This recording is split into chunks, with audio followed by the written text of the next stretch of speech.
apa kabar Anda semua? Selamat pagi. Mudah-mudahan hari ini hari perdana di hari Senin Anda semakin semangat dan saya akan mengajak Anda ngobrol dengan Bung Rocky Gerung. Bung Rocky, rupanya kita ini agak terlambat mengucapkan ulang tahun pada Bu Mega ini. Kemarin hari tanggal 23 Bu Mega ulang tahun yang ke-74 tuh. Dan tapi dasar ya 74 itu kemarin tuh. Ya, berarti saya satu zodiak dengan Ibu Mega karena hanya berbeda 3 hari itu. Jadi selamat ulang tahun Ibu Mega, sehat selalu dan masih tersisa usia untuk membela bangsa dan wong cilik. Jadi semoga PDIP juga masih bisa menikmati kepemimpinan Ibu Mega karena konteks ulang tahun Ibu Mega tentu karena beliau masih aktif memimpin politik. Itu ucapan selamat saya ya. Nah ini cuman dasar netizen nih suka keterlaluan nih. Ketika ulang tahun Bu Mega justru tagar Dirgahayu Madam. Ini jadi trending topik. Ini kan pasti tujuannya ini iseng banget ini. Pasti ini kan asosiatif dengan rame-ramenya Madam Bansos ini. Kelakuannya seperti itu. Ya, madam itu istilah terhormat sebetulnya tuh untuk menghormati seorang perempuan yang matang secara psikobiologis gitu. Nah, itu kita sebut madam itu. Nyonya, tapi kata nyonya mungkin terlalu feodal. Karena itu madam adalah penghormatan. Biasanya kalau ketemu madam orang mencium tangan dengan cara Prancis. Dan betul-betul nanti madamnya buka kaos tangannya terus disodorkan punggungnya untuk dicium. Itu tanda penghormatan sebetulnya. Nah, kita tahu bahwa ada konteks lain sehingga Ibu Mega ya hal yang sebetulnya merupakan konsekuensi dari kedudukan Ibu Mega sebagai perempuan dewasa yang berpolitik dan masih berkuasa. Jadi udahlah itu anggap aja itu sebagai bonus dari ulang tahun Ibu Mega hari ini. Karena memang bukan secara kebetulan partai Ibu Mega sedang disorot oleh 127 juta kurang 2 orang yang menyorot. Kok pakai kurang 2 tuh? Ya, saya sebut kurang 2 orang karena pasti ada 2 orang yang tetap menganggap bahwa Ibu Mega adalah tokoh gitu, dan kita tahu bisa mengira-ngira juga siapa 2 orang itu yang tetap menganggap Ibu Mega dan Partai PDIP sebagai dalam riwayat perjuangan politik. Nah, yang lain yang 120 juta lebih itu, 120 juta kurang 2 orang itu tentu melihat PDIP sebagai partai yang tidak boleh dicontoh karena memamerkan arogansi kekuasaan. Nah, bukti dari arogansi kekuasaan itu adalah temuan-temuan KPK dan pers yang menganggap korupsi tetap bercokol di partai pemenang pemilu itu. Itu sebetulnya. Jadi biasa aja Ibu Mega bergembira karena bertambah usia, dan kritik terhadap PDIP juga makin hari makin bertambah tuh. Bukan sekedar usia yang bertambah, tapi juga kritik dan cacian itu. Dan itu hal yang normal karena konsekuensi dari berpolitik. Begitu, Herr Seno. Jadi tidak bisa disebut sebagai trial by medsos gitu. Karena biasanya kan dikenal istilah trial by the press gitu ketika kita mengadili pers. Kalau ini kan medsos, jadi trial by the medsos gitu. Nah, ini bukan pengadilan medsos ini.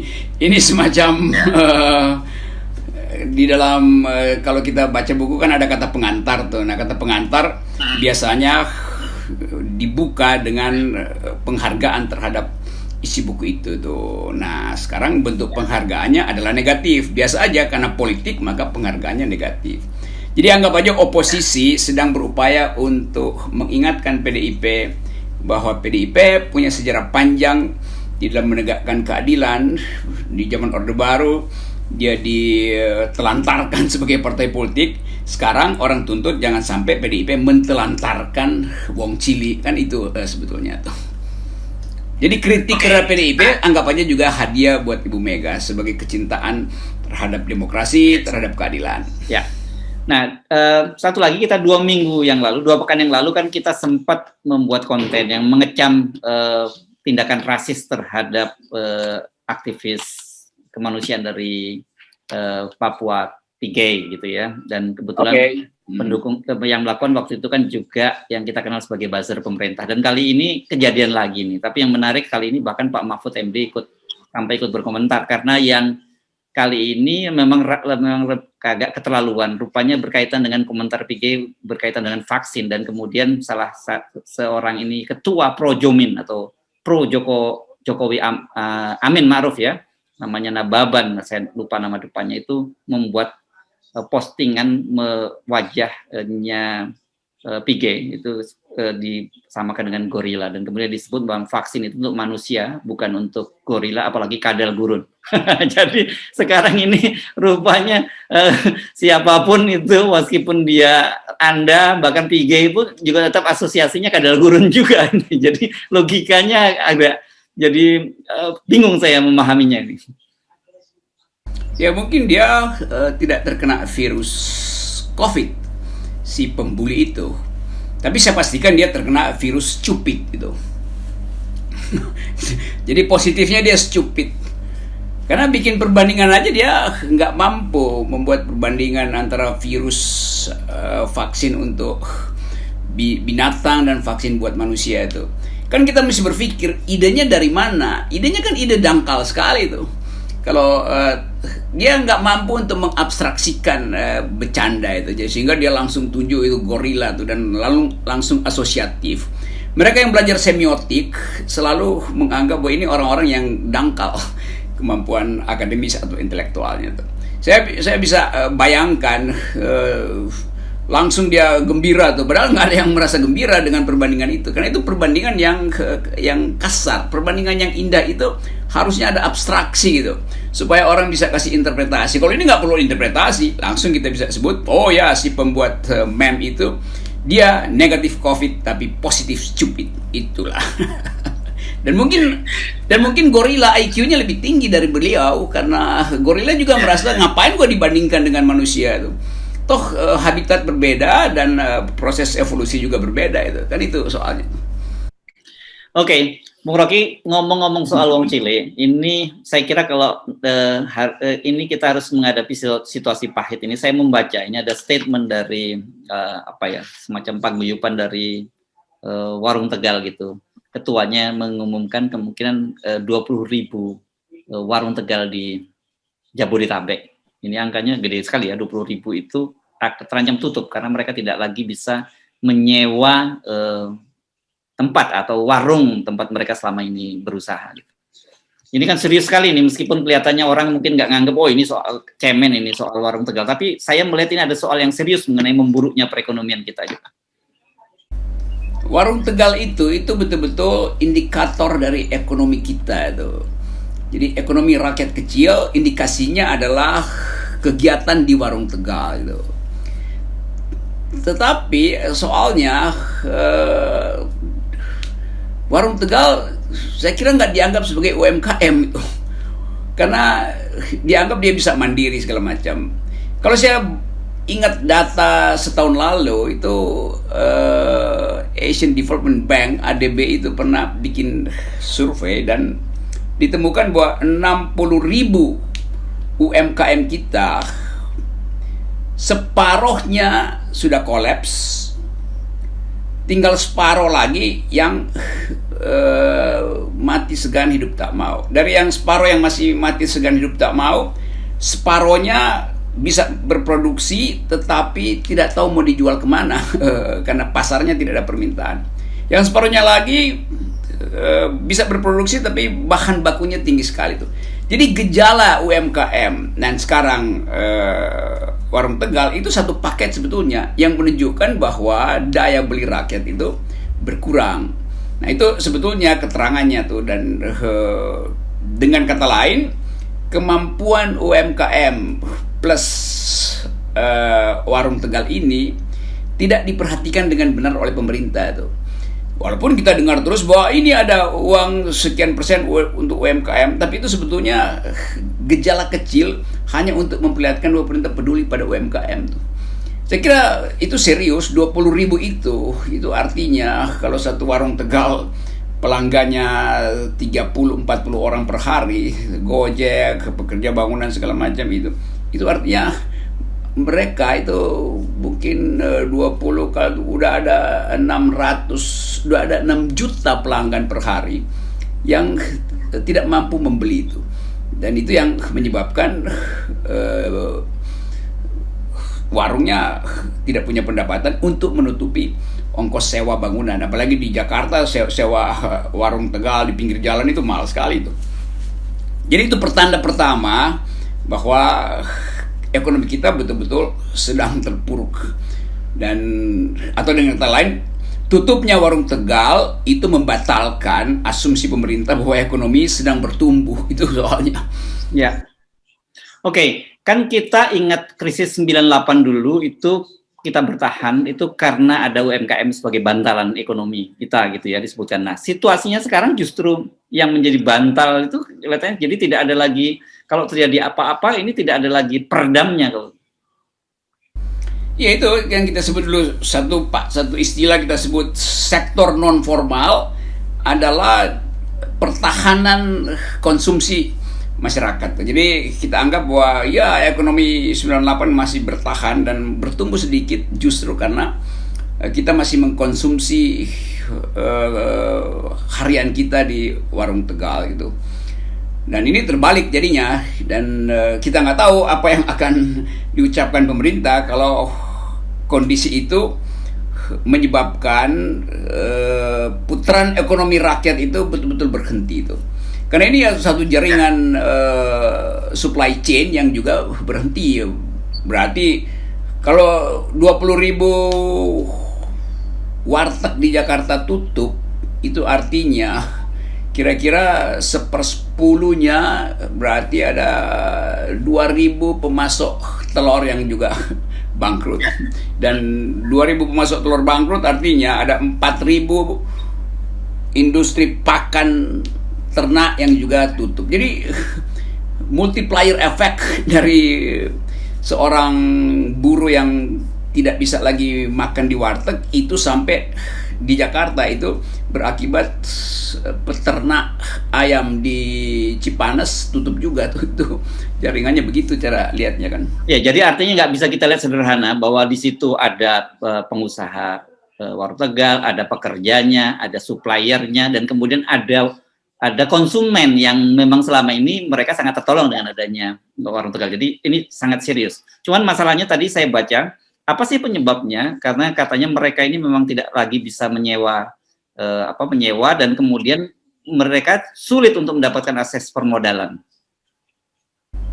Ya itu, kan dulu Presiden Jokowi menganggap bahwa hutang itu akan dipakai sebagian besar untuk pemulihan ekonomi rakyat itu.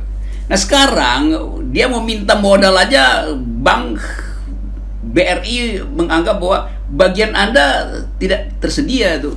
Jadi kesulitan-kesulitan itu yang nggak dihitung dari awal. Ini juga seolah-olah perlu ada kolateral segala macam tuh.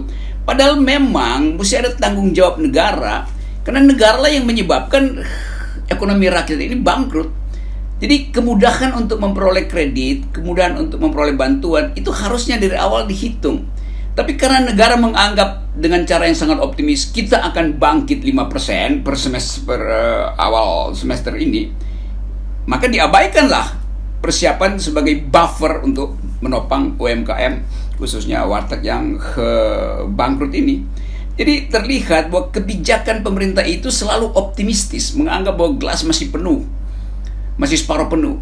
Padahal sebetulnya rakyat tahu bahwa gelas sudah separuh kosong, artinya yang separuh kosong itu mesti berbagi dengan anggota keluarga yang makin lama makin haus.